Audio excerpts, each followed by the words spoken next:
ಇವತ್ತಿನ ಮಹಾಭಾರತ ಕಾರ್ಯಕ್ರಮದ ವಿಶೇಷ ಅತಿಥಿಗಳು ಶ್ರೀ ರಾಮಚಂದ್ರಾಪುರ ಮಠದಿಂದ ಶಂಕರಾಚಾರ್ಯರು, ಶ್ರೀ ರಾಘವೇಶ್ವರ ಭಾರತಿ ಸ್ವಾಮೀಜಿಯವರು. ನಮಸ್ಕಾರ. ಕಾರ್ಯಕ್ರಮಕ್ಕೆ ಆತ್ಮೀಯ ಹಾಗೆ ಗೌರವಪೂರ್ಣವಾದ ಸ್ವಾಗತ ಸ್ವಾಮೀಜಿ. ಹಾಗೆ ಎಂದಿನಂತೆ ಮಹಾಭಾರತ ಕಾರ್ಯಕ್ರಮದಲ್ಲಿ ಇವತ್ತು ನಮ್ಮ ಜೊತೆಯಲ್ಲಿ ಸಭಿಕರಿದ್ದಾರೆ, ಆಡಿಯನ್ಸ್ ಇದ್ದಾರೆ, ತುಂಬಿದ ಮನೆ ಒಂದರ್ಥದಲ್ಲಿ. ನಮಸ್ಕಾರ, ಎಲ್ಲರಿಗೂ ಪ್ರೀತಿಯ ಸ್ವಾಗತ ಕಾರ್ಯಕ್ರಮಕ್ಕೆ. ನಾವು ಈ ಆಂಗ್ಲ ಕ್ಯಾಲೆಂಡರ್ನ ಬದಲಾವಣೆ, ಆ ಮೂಲಕ ಹೊಸ ವರ್ಷ, ಆ ಸಂಭ್ರಮಾಚರಣೆಯ ಸಂದರ್ಭದಲ್ಲಿದ್ದೇವೆ. ಈ ಸಂದರ್ಭದಲ್ಲಿ ಪ್ರತಿ ವರ್ಷ ಜನವರಿ 1 ಬಂದಾಗ ಗುರುಗಳೇ ಹುಟ್ಟುವಂತಹ ಪ್ರಶ್ನೆ, ಇದು ನಮ್ಮ ಹೊಸ ವರ್ಷ ಅಲ್ಲ, ಅಂದ್ರೆ ಸನಾತನ ಧರ್ಮದ ಪ್ರಕಾರ, ಹಿಂದೂ ಧರ್ಮದ ಪ್ರಕಾರ ಹೊಸ ವರ್ಷ ಅಲ್ಲ, ಇದನ್ನ ಯಾಕೆ ಆಚರಣೆ ಮಾಡಬೇಕು? ಹಿಂಗೊಂದು ಪ್ರಶ್ನೆ. ಇದಕ್ಕೆ ಪ್ಯಾರಲಲ್ ಆಗಿ ಬರೋದು ಯಾಕೆ ಮಾಡಬಾರ್ದು? ಸಂಭ್ರಮ ಪಡ್ಲಿಕ್ಕೆ ಇದೇ ಧರ್ಮ ಅದೇ ಪದ್ಧತಿ ಅಂತ ಯಾಕೆ ಮಾಡಬೇಕು ಅಂತ ಹೇಳಿ ಯಾವ ವ್ಯಾಖ್ಯಾನ ಸರಿ ಅಂತ? ಕುರೂಪಿಯಾದ್ರೂ ತಾಯಿ ತಾಯಿನೇ. ನಮ್ಮ ತಾಯಿ ಕುರೂಪಿ ಅಂತ ಆ ತಾಯಿನ ಬಿಟ್ಟು ಬೇರೆ ಯಾವುದೋ ಹೆಣ್ಮಗಳನ್ನ ತಾಯಿನ ಕರೆಯೋಕ್ಕಾಗಲ್ಲ. ಹಾಗಿರುವಾಗ ಲಕ್ಷಣವಂತೆ ವಾತ್ಸಲ್ಯಮಯಿ ತಾಯಿನ ಇಟ್ಕೊಂಡು ಆ ತಾಯಿ ಬಿಟ್ಟು ಇನ್ನೊಬ್ಬಳನ್ನ ತಾಯಿ ಅಂತ ಯಾಕೆ ಕರಿಬೇಕು? ನಮ್ಮ ತನಕ್ಕಿಂತ ದೊಡ್ಡದು ಬೇರೆ ಯಾವುದೂ ಇಲ್ಲ. ಹಾಗಾಗಿ ನಮ್ಮ ತನವನ್ನು ಬಿಟ್ಟು ನಾವು ಹೋಗುವಂಥದ್ದು ಎಷ್ಟು ಮಾತ್ರಕ್ಕೂ ಸರಿಯಲ್ಲ. ನಮ್ಮಲ್ಲಿ ಬಡತನ ಇಲ್ಲ, ನಾವ್ಯಾಕೆ ಬೇರೆ ಮನೆಗೆ ಹೋಗಿ ಇನ್ನೊಬ್ಬರ ಮನೆಗೆ ಹೋಗಿ ಕೈ ಒಡ್ಡಬೇಕು? ಹಾಗಾಗಿ ನಮ್ಮ ತನದ ಪ್ರಕಾರ ನಾವು ಆಚರಣೆ ಮಾಡುವಂಥದ್ದು ತುಂಬಾ ತುಂಬಾ ಸರಿ ಇದೆ ಅಂತ. ಆದ್ರೆ ಕೆಲವ್ರಿಗೆ ಹೇಗ್ ಬರುತ್ತೆ ಅಂತಂದ್ರೆ, ಈಗ ಸಂಪ್ರದಾಯಗಳನ್ನ, ಸಂಸ್ಕೃತಿಯನ್ನ, ಆಚರಣೆಗಳನ್ನ ನಾವು ನಿರ್ದಿಷ್ಟವಾಗಿ ಒಂದು ಚೌಕಟ್ಟು ಹಾಕಿ ಇಷ್ಟೇ ಆಚರಣೆ ಅಂತ ಹೇಳಿ ಮಾಡೋಕೆ ಯಾಕೆ ಒತ್ತಾಯ ಮಾಡಬೇಕು? ಈಗ ನನಗೆ ಮೊಸರನ್ನ ತಿನ್ನಕ್ ಇಷ್ಟ ಅಂದ್ರೆ ನಾನು ಮೊಸರನ್ನ ತಿಂತೀನಿ, ಇನ್ನೊಬ್ರಿಗೆ ಬರ್ಗರ್ ಇಷ್ಟ ಅಂದ್ರೆ ಬರ್ಗರ್ ತಿನ್ಲಿ. ಅವರವರ ವೈಯಕ್ತಿಕ ಇಚ್ಛೆಯಂತೆ ಬದುಕಲಿಕ್ಕೆ ಅವಕಾಶ ಇದೆ. ಅದಕ್ಕೆ ಸಂವಿಧಾನ ಕೂಡ ರಕ್ಷಣೆ ಕೊಟ್ಟಿದೆ. ಇದನ್ನ ಬೇಡ ಅನ್ನಕ್ ನೀವ್ಯಾರು ಅಂತ ಪ್ರಶ್ನೆ ಕೇಳ್ಬಿಡ್ತಾರೆ ಒಬ್ಜೆಕ್ಟ್ ಮಾಡಿದವ್ರನ್ನ. ನಿಜ, ಬೇಡ ಅನ್ನಕ್ ನಾವ್ ಯಾರು ಅಲ್ಲ, ಅದ್ರ ಸಲಹೆ ಕೊಡ್ಬೋದು. ನಿಂಗಲ್ಲಪ್ಪ ಹೊಸ ವರ್ಷ ಅದು ಅಂತ. ಹೊಸ ವರ್ಷ ಹೋದಪ್ಪ, ಅದು ನಿಂಗಲ್ಲ. ಅದು ಗ್ರೆಗೋರಿಯನ್ ಕ್ಯಾಲೆಂಡರ್ ಪ್ರಕಾರ ಹೊಸ ವರ್ಷ.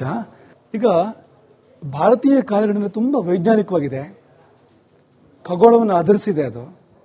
ಉದಾಹರಣೆಗೆ ಹುಣ್ಣಿಮೆ ಅಂದ್ರೆ ಆಕಾಶದಲ್ಲಿ ಆಧಾರ ಸಿಗುತ್ತೆ, ಅದಕ್ಕೆ ಚಂದ್ರ ಪೂರ್ಣನಾಗಿರ್ತಾನೆ ಆ ದಿವಸ. ಅಮಾವಾಸ್ಯೆ ಅಂದ್ರೆ ಆಕಾಶದಲ್ಲಿ ಆಧಾರ ಸಿಗುತ್ತೆ, ಚಂದ್ರ ಇರಲ್ಲ ಅವತ್ತು. ನೀವು ಸಂಕ್ರಾಂತಿ ಅಂದ್ರೆ ಸೂರ್ಯ ಒಂದು ರಾಶಿಯಿಂದ ಮತ್ತೊಂದು ರಾಶಿಗೆ ದಾಟ್ತಾನೆ. ಎಲ್ಲವೂ ಖಗೋಳವನ್ನು ಆಧರಿಸಿದೆ ಅಂತ. ಹಾಗಿರುವಾಗ ನೀವು ಆ ತರಹ ಅಲ್ಲಿಲ್ವಲ್ಲ ಅಂತ. ಈ ಜುಲೈ ಅಂದ್ರೆ ಅದರ ಮೂಲ ಹುಡುಕ್ಬೇಕು ಅಂದ್ರೆ ಜೂಲಿಯಸ್ ಸೀಸನ್ ಸಮಾಧಿಗೆ ಹೋಗ್ಬೇಕಾಗತ್ತೆ ನಾವು. ಆಗಸ್ಟ್ ಅಂದ್ರೆ ಅದರ ಮೂಲ ಹುಡುಕ್ಬೇಕು ಅಂದ್ರೆ ಸ್ಮಶಾನಕ್ಕೆ ಹೋಗ್ಬೇಕಾಗತ್ತೆ. ಆಗಸ್ಟ್ ಸೀಸನ್ ಸಮಾಧಿಗೆ ಹೋಗ್ಬೇಕಾಗತ್ತೆ. ನಮಗೇನು ಆಗಸ್ಟ್ ಸೀಸರ್, ನಮಗೇನು ಜೂಲಿಯಸ್ ಸೀಸರ್? ಈ ಪ್ರಶ್ನೆ ಬರುತ್ತಲ್ವಾ. ಈ ಜನವರಿ ಅಂದ್ರೆ ಈ ಜೇನಸ್ ಅನ್ನೋ ದೇವತೆ ಮೇಲೆ ಜನವರಿ ತಿಂಗಳು ಬಂದಿರುವಂತದ್ದು. ರೋಮನ್ರ ಜೇನಸ್ ಅನ್ನೋ ದೇವತೆ ಮೇಲೆ ಜನವರಿ ತಿಂಗಳು ಬಂದಿರುವಂತದ್ದು. ಯಾರಿಗಾರು ಜೇನಸ್ ಅನ್ನೋ ದೇವತೆ ಗೊತ್ತಾ? ನಮ್ಮಲ್ಲಿ ಏನಾದ್ರು ಸಂಬಂಧ ಇದೆಯಾ? ಅಂದ್ರೆ ನಾನು ಏನ್ ಬೇಕಾದ್ರೂ ಮಾಡ್ಕೋತೀನಿ, ನಾನು ಊಟ ಬಾಯಲ್ಲಿ ಮಾಡಲ್ಲ, ಕಿವಿಲಿ ಮಾಡ್ತೀನಿ ಅಂದ್ರೆ ಮುಂದಾಗೋದಾಗತ್ತೆ ಅಂತ ಹೇಳ್ಬೇಕಾಗತ್ತೆ ಅಷ್ಟೇ. ಅದು ಬೇರೆ ವಿಷಯ. ಅದು ಆದ್ರೆ ವಿವೇಚನೆ ಬೆಳೆಸ್ತೀನಿ ಅಂತಂದ್ರೆ ಏನಪ್ಪ ವಿವೇಚನೆಯಲ್ಲಿ? ಜನವರಿನ ಯಾಕೆ ಮಾಡ್ತಾ ಇದ್ದೀನಿ ನೀನು? ಆ ದೇವತೆ ನಿನ್ಗೆ ಗೊತ್ತಾ? ನಿನ್ಗೆ ಬಳಕೆ ಇದೆಯಾ? ನಿನ್ಗೆ ಏನ್ ದೇವತೆ ಅಂತ ಅವ್ರಿಗೆ ಗೊತ್ತಾ? ನಿನ್ಗೆ ನಿನ್ ಕುಲ ಪರಂಪರೆಗೆ ಸಂಬಂಧ ಇದೆಯಾ ಅನ್ನೋ ಪ್ರಶ್ನೆ ಬರುತ್ತಲ್ವಾ. ಅಂಧಾನುಕರಣೆ ಸರಿಯಲ್ಲ ಅಂತ ಪಾಶ್ಚಾತ್ಯರು ನಮ್ಮ ಬಗ್ಗೆ ಹೇಳ್ತಾ ಇದ್ದ ಮಾತು ಇದು. ಅಂಧಾನುಕರಣೆ ಅಂತ. ಈಗ ಜನವರಿನ ಆಚರಣೆ ಮಾಡ್ತಾ ಇದೀವಲ್ಲ ನಾವು ಜನವರಿ 1, ಇದು ಅಂಧಾನುಕರಣೆ ಅಲ್ಲದೆ ಬೇರೆ ಇನ್ನೇನು? ಸರಿ, ನೀವು ಅಂಧಾನುಕರಣೆ ಅಂತಿದ್ರಿ ಗುರುಗಳೇ. ಈ ಅನುಕರಣೆ ಯಾವಾಗ ಆಗುತ್ತೆ ಅಂದ್ರೆ ಸ್ವಾಭಾವಿಕವಾಗಿ ನಮ್ಮ ಆಚಾರ ವಿಚಾರಗಳಲ್ಲಿ ಅಥವಾ ನಮ್ಮ ದೈನಂದಿನ ಚಟುವಟಿಕೆಗಳಲ್ಲಿ ಎಲ್ಲೋ ಒಂದ್ ಕಡೆ ನಮಗೆ ಕೊರತೆ ಇದೆ ಅಂತ ಅನ್ನಿಸಿದಾಗ, ನಮ್ಮ ಆಚಾರ ವಿಚಾರಗಳು ಅಥವಾ ನಮ್ಮ ಹಬ್ಬ ಹರಿದಿನಗಳಲ್ಲಿ ನಮಗೆ ಸಿಗದೆ ಸಂತೋಷ ಅಥವಾ ಆಕರ್ಷಣೆ ಮತ್ತೊಂದ್ರಲ್ಲಿ ಯಾವ್ದ್ರಲ್ಲಾದ್ರೂ ಇದೆ ಅಂದಾಗ, ನಿಜ ನಮ್ಮ ಸನಾತನ ಸಂಸ್ಕೃತಿಯಲ್ಲಿ ಬರುವ ಹಬ್ಬ ಹರಿದಿನಗಳು, ಆಚರಣೆಗಳಲ್ಲಿ ಕೊರತೆ ಇದೆಯಾ? ಯಾಕೆ ಆಕರ್ಷಣೆ ಬೇರೆದ್ರ ಕಡೆಗೆ ಹೆಚ್ಚಾಗ್ತಿದೆ ಅಂತ ಹೇಳಿ ಆಗ ಹೋಗಿದೆ. ಇನ್ಫ್ಯಾಕ್ಟ್ ತುಂಬಾ ತುಂಬಾ ಸರಿಯಾದ ಮಾತು ಇದು ಅಂತ. ಯಾಕೆ ಪಕ್ಕದ ಮನೆಗೆ ಊಟಕ್ಕೆ ಹೋದೆ? ನಿನ್ ಮನೇಲಿ ಕೊರತೆ ಇತ್ತಾ ಅಂತ. ಪಕ್ಕದ ಮನೇಲಿ ಊಟಕ್ಕೆ ಕರೆದಿದ್ರೆ ವಿಷಯ ಬೇರೆ. ಅದಲ್ಲ ಅಂದ್ರೆ ನೀನ್ ಇನ್ನೊಂದ್ ಮನೆಗೆ ಊಟಕ್ಕೆ ಹೋದೆ ಅಂತಂದ್ರೆ ನಿನ್ ಮನೇಲಿ ಏನು ಕೊರತೆ ಇತ್ತು? ನಿನ್ ತಾಯಿಲಿ ಏನು ಕೊರತೆ ಕಂಡೆ? ನಿನ್ ದೇಶದಲ್ಲಿ ಏನು ಕೊರತೆ ಕಂಡೆ? ಸಂಸ್ಕೃತಿ ಏನು ಕೊರತೆ ಕಂಡೆ? ಈ ಪ್ರಶ್ನೆ ನಮಗೆ ನಾವು ಕೇಳ್ಕೋಬೇಕು ಅಂತ. ಈಗ ನಾವು ಹೊಸ ವರ್ಷ ಆಚರಣೆ ಮಾಡಿದ್ರೆ ಹೇಗೆ ಮಾಡ್ತಿದ್ವು?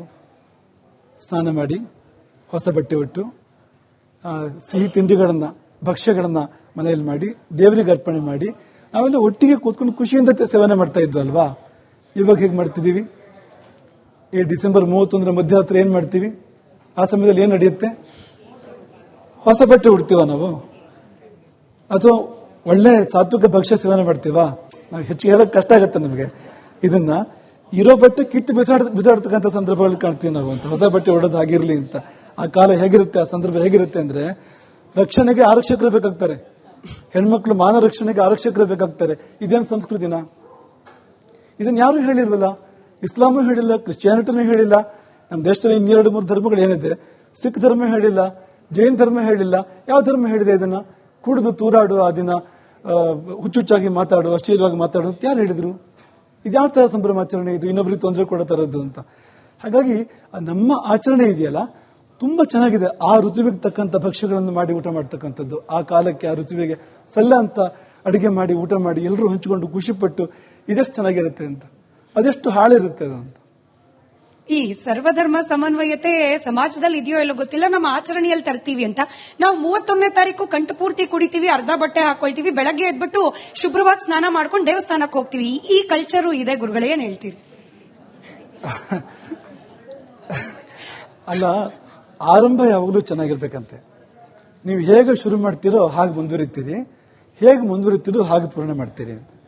ಈ ಮೊದಲನೇ ಹೆಜ್ಜೆ ತುಂಬಾ ಮುಖ್ಯ. ಒಂದು ನೃತ್ಯ ಕಾರ್ಯಕ್ರಮ ಅಂತ ಅನ್ಕೊಂಡ್ರೆ ಆಕೆ ಮೊದಲನೇ ಹೆಜ್ಜೆನೆ ತಪ್ಪಿದ್ರೆ, ನೃತ್ಯಗಾತಿ ಅಥವಾ ನೃತ್ಯಗಾರ ಮೊದಲನೇ ಹೆಜ್ಜೆನೆ ತಪ್ಪಿದ್ರೆ, ತಾಳ ತಪ್ಪಿದ್ರೆ ಅದು ಮತ್ತೆ ಸರಿಯಾಗಲ್ಲ. ಅದು ಮುಂದೆ ಪೂರ್ತಿ ತಾಳ ತಪ್ಪಾನೆ ಹೋಗುತ್ತಲ್ವ ಅದು ಅಂತ. ಯಾಕೆ ಮೊದಲೇ ತಪ್ಪಿದೆ ಅಲ್ವ ಅದು ಅಂತ. ಹೀಗೆ ಶುರು ಮಾಡಬೇಕಾದ್ರೆ ನಾವು ಕುಡಿದು ತೂರಾಡಿ ಶುರು ಮಾಡಿದ್ರೆ ಇಡೀ ವರ್ಷ ಹೇಗೆ ನಡೆಯೋದು ಅಂತ. ನಮ್ಮ ಮುಖ್ಯ ಪ್ರಶ್ನೆ ಇರೋದು, ಇದೆಲ್ಲ ಮಾಡಿದ್ಮೇಲೆ ದೇವರ ಹತ್ರ ಹೋಗೋದಾ ಅಂತ. ದೇವರ ಹತ್ರ ಹೋಗ್ಬೇಕಾದ್ರೆ ಹೇಗಿರ್ಬೇಕು ನಾವು ಅಂತ. ಬಹುಶಃ ಅವರು ಎಷ್ಟು ರಾತ್ರಿ ಪಾನಮತ್ರ ಆಗಿರ್ತಾರೆ ಅಂದ್ರೆ ದೇವರ ಹತ್ರ ಹೋಗ್ಬೇಕಾದ್ರೆ ಪೂರ್ತಿ ಸರಿಯಾಗಿರಲ್ಲ. ಅವರು ಹೊರಗಡೆಯಿಂದ ಸ್ನಾನ ಮಾಡ್ಬೋದು, ಒಳಗಡೆ ಹೋಗಿರೋದು ಪೂರ್ತಿ ಅದು ಅದ್ರ ಪ್ರಭಾವ ಕಡಿಮೆ ಆಗ್ಬೇಕಲ್ಲ ಅಂತ, ಆಗಿರಲ್ಲ ಅಂತ ಅನ್ಸತ್ತೆ ಅಂತ. ಅದೆಷ್ಟು ಹಾಳಿರುತ್ತೆ ಅದು ಅಂತ. ಈ ಸರ್ವಧರ್ಮ ಸಮನ್ವಯತೆ ಸಮಾಜದಲ್ಲಿ ಇದೆಯೋ ಎಲ್ಲೋ ಗೊತ್ತಿಲ್ಲ, ನಮ್ಮ ಆಚರಣೆಯಲ್ಲಿ ತರ್ತೀವಿ ಅಂತ. ನಾವು 31ನೇ ತಾರೀಕು ಕಂಠ ಪೂರ್ತಿ ಕುಡಿತೀವಿ, ಅರ್ಧ ಬಟ್ಟೆ ಹಾಕೊಳ್ತೀವಿ, ಬೆಳಗ್ಗೆ ಎದ್ಬಿಟ್ಟು ಶುಭ್ರವಾಗಿ ಸ್ನಾನ ಮಾಡ್ಕೊಂಡು ದೇವಸ್ಥಾನಕ್ಕೆ ಹೋಗ್ತೀವಿ. ಈ ಕಲ್ಚರು ಇದೆ ಗುರುಗಳೇ, ಏನ್ ಹೇಳ್ತೀರಿ? ಅಲ್ಲ, ಆರಂಭ ಯಾವಾಗಲೂ ಚೆನ್ನಾಗಿರ್ಬೇಕಂತೆ. ನೀವು ಹೇಗೆ ಶುರು ಮಾಡ್ತೀರೋ ಹಾಗೆ ಮುಂದುವರಿತೀರಿ, ಹೇಗೆ ಮುಂದುವರಿತೀರೋ ಹಾಗೆ ಪೂರ್ಣ ಮಾಡ್ತೀರಿ. ಈ ಮೊದಲನೇ ಹೆಜ್ಜೆ ತುಂಬಾ ಮುಖ್ಯ. ಒಂದು ನೃತ್ಯ ಕಾರ್ಯಕ್ರಮ ಅಂತ ಅನ್ಕೊಂಡ್ರೆ ಆಕೆ ಮೊದಲನೇ ಹೆಜ್ಜೆನೆ ತಪ್ಪಿದ್ರೆ, ನೃತ್ಯಗಾತಿ ಅಥವಾ ನೃತ್ಯಗಾರ ಮೊದಲನೇ ಹೆಜ್ಜೆನೆ ತಪ್ಪಿದ್ರೆ, ತಾಳ ತಪ್ಪಿದ್ರೆ ಅದು ಮತ್ತೆ ಸರಿಯಾಗಲ್ಲ. ಅದು ಮುಂದೆ ಪೂರ್ತಿ ತಾಳ ತಪ್ಪಾನೆ ಹೋಗುತ್ತಲ್ವ ಅದು ಅಂತ. ಯಾಕೆ ಮೊದಲೇ ತಪ್ಪಿದೆ ಅಲ್ವ ಅದು ಅಂತ. ಹೀಗೆ ಶುರು ಮಾಡಬೇಕಾದ್ರೆ ನಾವು ಕುಡಿದು ತೂರಾಡಿ ಶುರು ಮಾಡಿದ್ರೆ ಇಡೀ ವರ್ಷ ಹೇಗೆ ನಡೆಯೋದು ಅಂತ. ನಮ್ಮ ಮುಖ್ಯ ಪ್ರಶ್ನೆ ಇರೋದು, ಇದೆಲ್ಲ ಮಾಡಿದ್ಮೇಲೆ ದೇವರ ಹತ್ರ ಹೋಗೋದಾ ಅಂತ. ದೇವರ ಹತ್ರ ಹೋಗ್ಬೇಕಾದ್ರೆ ಹೇಗಿರ್ಬೇಕು ನಾವು ಅಂತ. ಬಹುಶಃ ಅವರು ಎಷ್ಟು ರಾತ್ರಿ ಪಾನಮತ್ರ ಆಗಿರ್ತಾರೆ ಅಂದ್ರೆ ದೇವರ ಹತ್ರ ಹೋಗ್ಬೇಕಾದ್ರೆ ಪೂರ್ತಿ ಸರಿಯಾಗಿರಲ್ಲ. ಅವರು ಹೊರಗಡೆಯಿಂದ ಸ್ನಾನ ಮಾಡ್ಬೋದು, ಒಳಗಡೆ ಹೋಗಿರೋದು ಪೂರ್ತಿ ಅದು ಅದ್ರ ಪ್ರಭಾವ ಕಡಿಮೆ ಆಗ್ಬೇಕಲ್ಲ ಅಂತ, ಆಗಿರಲ್ಲ ಅಂತ ಅನ್ಸತ್ತೆ ಅಂತ.